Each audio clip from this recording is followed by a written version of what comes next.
Bonjour à toi, j'espère que tu te portes bien.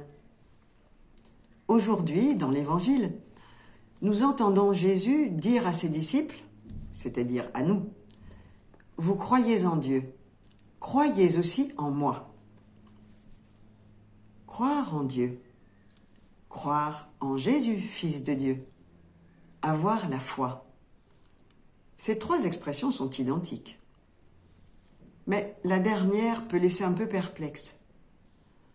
Pour nos contemporains, avoir la foi peut paraître quelque chose d'un peu magique. On a la foi ou pas. Et si on l'a, on peut la perdre au détour d'un chemin. Pour mieux comprendre, il faut se souvenir que foi et confiance, c'est le même mot. Et dans ce cas, avoir la foi, croire en Jésus, cela revient à dire faire confiance à Jésus. Alors là, ça devient un petit peu plus clair.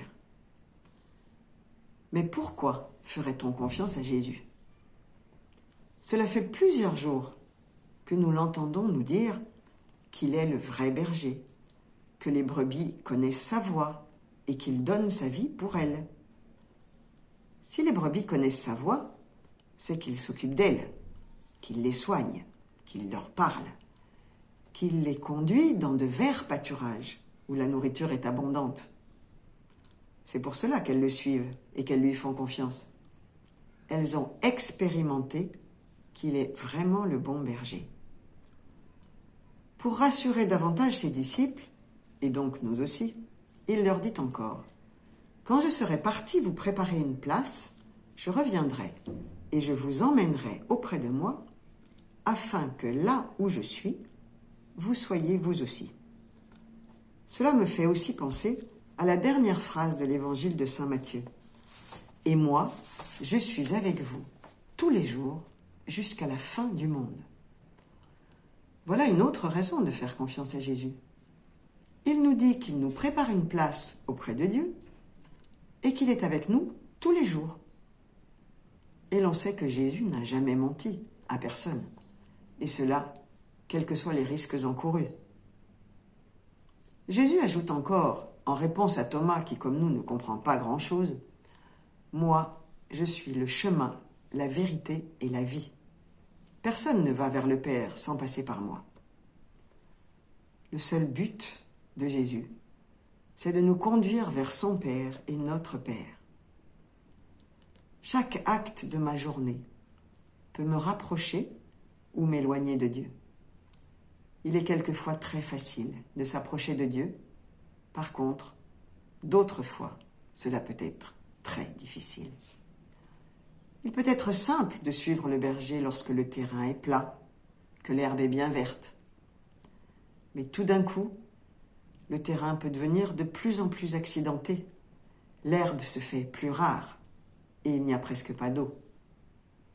Est-ce que toi et moi, nous allons nous choisir de continuer à suivre le berger ou au contraire, nous allons nous échapper au risque de nous perdre? Je sens que le berger m'aime et veut mon bien. Est-ce que je vais lui faire confiance et m'en remettre à lui alors que tout m'échappe et que je ne maîtrise plus rien dans ma vie?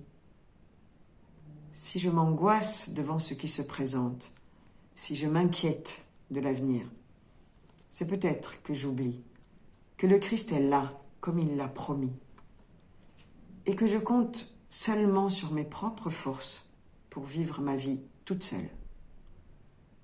Mais Jésus nous dit que nous avons notre place auprès de Dieu, dans son cœur, quelles que soient nos épreuves. Alors, aujourd'hui, je nous propose à toi et à moi de répéter le nom de Jésus, ce nom qui est au-dessus de tout nom, très souvent, comme un mot de passe. Et je suis sûre que son esprit guidera nos pas et que nous marcherons en paix vers notre Père, quelles que soient les embûches qui se présenteront. Bonne journée et à bientôt.